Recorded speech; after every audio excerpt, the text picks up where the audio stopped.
Bonjour, bienvenue dans l'univers d'Oscarine. Je m'appelle Oscarine Pannekoek et je vous invite à venir voir comment on réalise les poupées et les jouets pour tous vos petits loulous.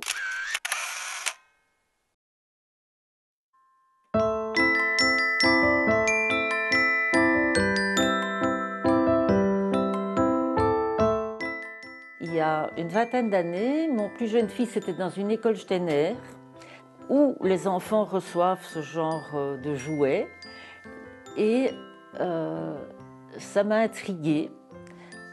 Et il y avait une dame là qui formait les autres dames, qui leur transmettait son savoir et elle réalisait des ateliers pour apprendre à faire ces poupées.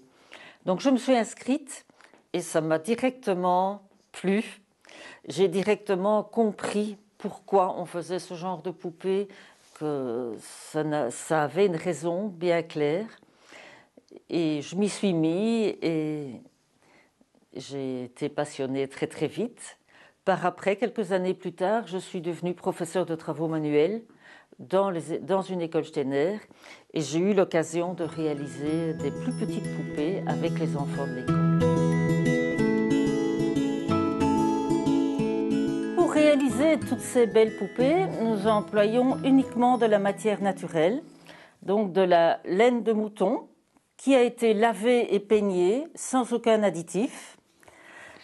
Alors j'emploie aussi un gaz tubulaire et avec ceci nous allons confectionner une tête de poupée.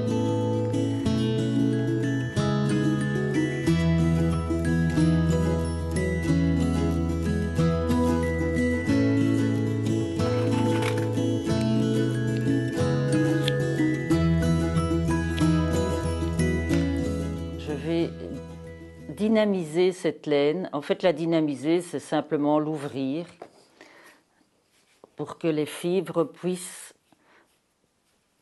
se mêler tout à l'heure quand on fera la tête.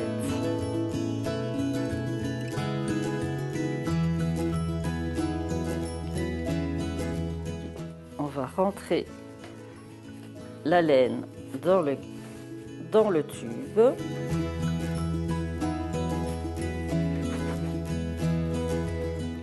L'attacher et on va, après un jeu de fils bien placé, on va réaliser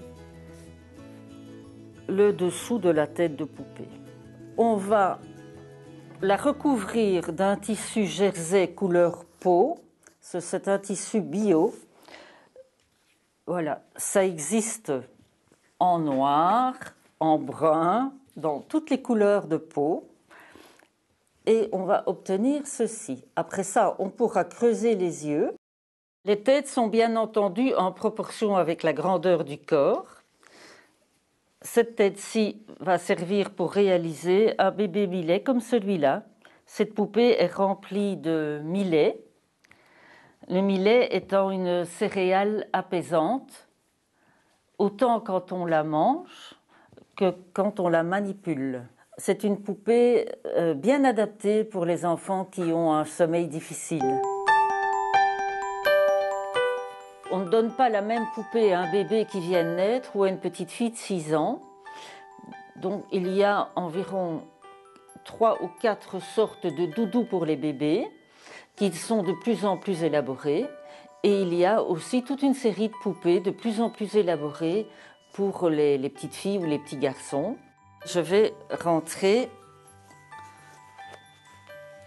la tête dans le corps de la poupée. C'est assez dur, mais c'est pour pouvoir garder un cou qui se tient bien, pour que la tête ne ballotte pas. Quand il sera bien placé, on va corriger les petites imperfections en remettant un peu plus de laine et on va coudre à petits points cachés. Là.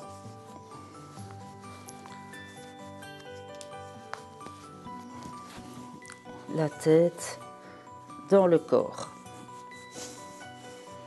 Voilà. fois que la tête et le corps sont assemblés, là, c'est selon mon humeur ou mes envies. Je fais une poupée blonde aux cheveux courts ou une brune aux cheveux longs et je laisse aller les choses. Et chaque poupée est complètement différente. Donc toutes les coutures sont doubles et doivent être très solides parce qu'il ne faut jamais perdre de vue que l'enfant va jouer pendant des heures, des heures, des heures avec cette poupée. Il va la manipuler dans tous les sens. Il va peut-être la jeter par terre, la lancer en l'air. En fait, la poupée doit résister. La poupée, c'est très important pour le développement de l'enfant parce que, justement, c'est le reflet de lui-même. Ça va être une amie, un ami, parce qu'on a des poupées garçons. Il va pouvoir lui faire vivre à sa poupée tout ce que lui vit. Donc, il va pouvoir la câliner, elle va être un bébé, mais elle va parfois aussi être une amie qui va consoler l'enfant. Elle va être un compagnon de jeu. Voilà, elle peut aussi subir les colères ou les frustrations de l'enfant. Voilà, c'est un compagnon, c'est un jouet à part, certainement, parce qu'il y a une relation entre la poupée et l'enfant. Donc, c'est une histoire de sentiments. Notre poupée est presque terminée, reste à la maquiller. Alors, nous allons prendre un crayon pour faire les yeux.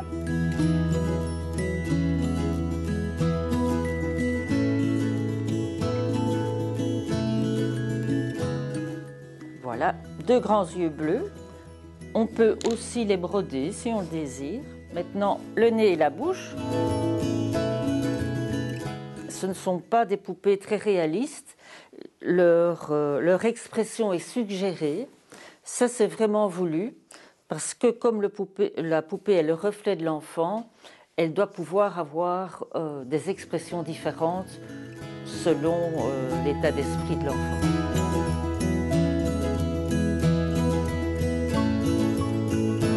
Voilà.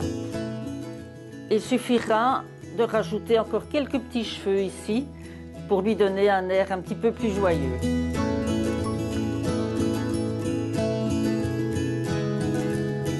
La confection d'une poupée de plus ou moins 40 cm, ça demande entre 9 et 10 heures de travail. Bien entendu qu'un doudou confectionné par la maman pour son petit bébé est bien plus intéressant qu'un doudou acheté n'importe où dans le commerce. Donc elle y a déjà mis tout son amour, elle y a mis son odeur. Donc c'est vraiment très intéressant. Donc nous donnons régulièrement des ateliers pour apprendre aux mamans à réaliser des doudous ou d'autres poupées. Alors ces ateliers sont ouverts aux jeunes mamans, aux jeunes mamies, aux jeunes papis, aux jeunes papas et aussi aux adolescents qui aiment encore bien fabriquer ce genre de choses. On peut lui rajouter un petit nœud papillon. Voilà. Et puis je vais regarder s'il y a des petites corrections à faire. Je crois que sur celle-ci, je vais rajouter quelques petits cheveux devant. Et elle sera prête pour rejoindre la maison d'un petit garçon ou d'une petite fille.